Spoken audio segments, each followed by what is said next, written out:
El celo, como ya veremos, es un término clave para determinar el tipo de judío y el tipo de orden judío que el joven Saulo de Tarso buscaba. Pero, ¿cuáles eran esos planes y ese orden? ¿Qué le ocurrió a Saulo que le hizo dejar de perseguir y comenzar a predicar de aquello a lo que se oponía tan enérgicamente?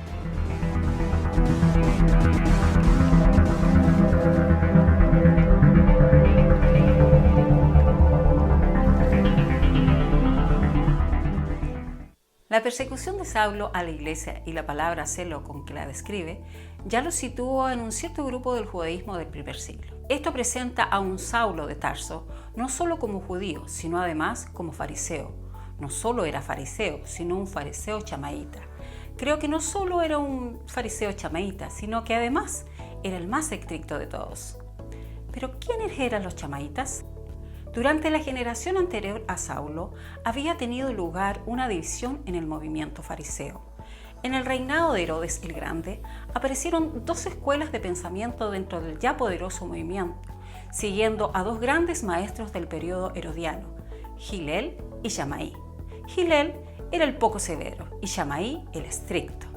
Entre el periodo de Hillel y Shammai, a finales del siglo I a.C.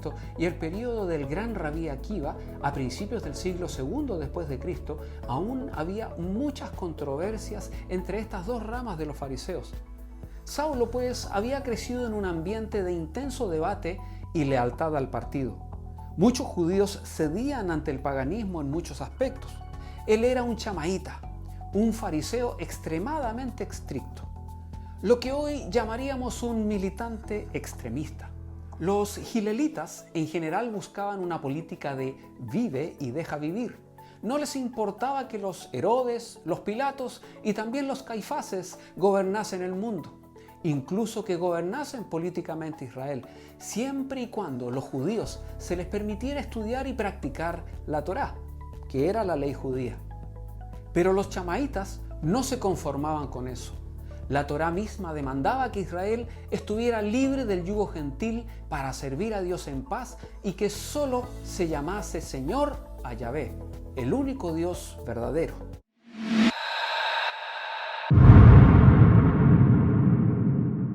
Esto es lo que quiere decir celoso de Dios o celoso de las tradiciones de los padres en el judaísmo del siglo I. Nosotros utilizamos la palabra celo para indicar calor de corazón y espíritu, ilusión por una causa. Y esto también es aplicable al significado que se le daba en el primer siglo, aunque entonces este era más amplio. Para el cristiano de nuestros días, el celo es algo que se manifiesta postrado de rodillas, en la evangelización o en obras de caridad. Sin embargo, para el judío del siglo I, el celo era algo que se demostraba con un cuchillo.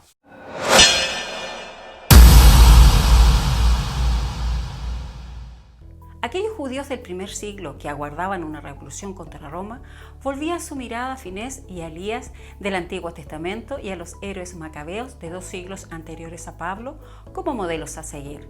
Se veían a sí mismos como celosos de Yahvé, celosos de la Torá, y por ello tenían el derecho y el deber de poner ese celo en acción mediante el uso de la violencia. Así que el celo se acerca bastante al concepto de guerra santa.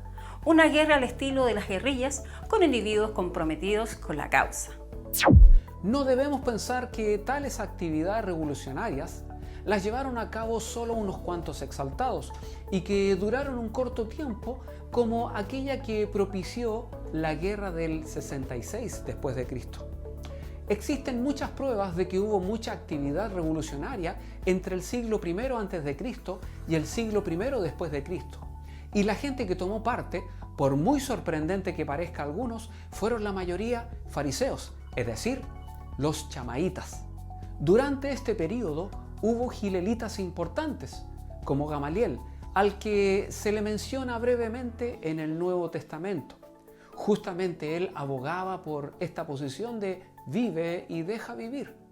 Para tener una idea del movimiento chamaíta, hay que tener en cuenta la filosofía que inspiró a Yigal Amir al disparar contra Isaac Rabin en Tel Aviv el 4 de noviembre de 1995.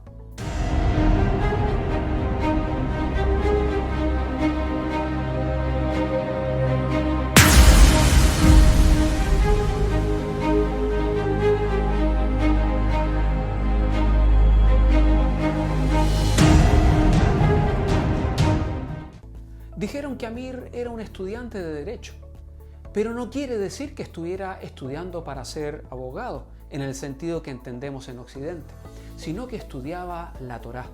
Los medios de comunicación dejaron claro que él creía, con el apoyo de rabinos importantes de Israel y de Estados Unidos, que Rabin era un traidor que se había vendido a los paganos porque estaba dispuesto a negociar con el mayor de sus símbolos ancestrales, la tierra de Israel, a favor de la paz. Ciertamente, no eran grupos pacíficos. Consistía en actuar como agentes de Dios para librar a Israel de la corrupción y así adelantar la llegada del reino y liberar a Israel del yugo pagano.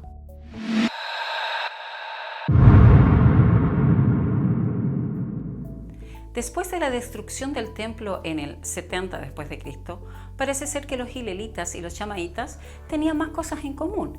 Entonces el debate central fue el siguiente: ¿debemos o no buscar la reconquista de Jerusalén, la reconstrucción del templo o la expulsión de los romanos?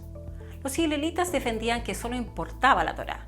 La pérdida del templo tampoco era tan trágica, ya que eso no impedía seguir estudiando y poniendo en práctica la Torá y así disfrutar de la presencia de Dios como si se estuviera en el templo.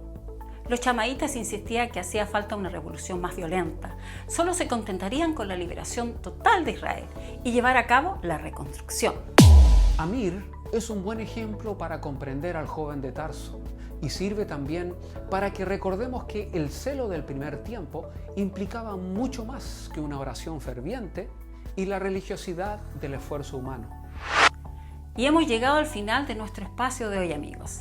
Recuerden que nos pueden seguir por Instagram y te invitamos también a suscribirte a nuestro canal de YouTube, marcando aquí abajo si nos estás viendo por este medio, y así puedes disfrutar de todos nuestros videos. Gracias por dedicarnos de tu tiempo y si deseas, puedes dejarnos tus comentarios.